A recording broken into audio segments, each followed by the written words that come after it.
ఈ ఏడాది మామిడి సీజన్ ఉమ్మడి చిత్తూరు జిల్లా పరిధిలో రైతులకు కష్టనష్టాలు పాలు చేసిన విషయం తెలిసిందే. గత ఏడాదిలాగే ఏడాది కూడా మామిడి రైతు కష్టాల్లో ఉన్నప్పుడు రాష్ట్ర ప్రభుత్వం రైతును ఆదుకునేందుకు టన్నుకు 4,000 రూపాయల రాయితీ ప్రకటించిన విషయం కూడా తెలిసిందే.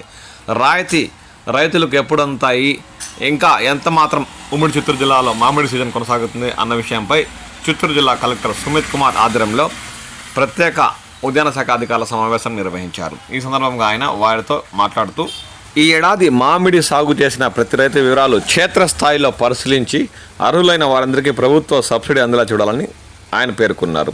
చిత్తూరు కలెక్టరేట్లో వ్యవసాయ ఉద్యానవన శాఖ అధికారులతో ఆయన సమీక్ష నిర్వహించారు. ఈ క్రాఫ్ట్ నమోదుతో పాటు భౌతిక పరిశీలన చేయాలన్నారు. అర్హులైన ఏ ఒక్క రైతు ప్రభుత్వ సహాయానికి దూరంగా కారాదని ఈ సందర్భంగా ఆయన ఆదేశించారు.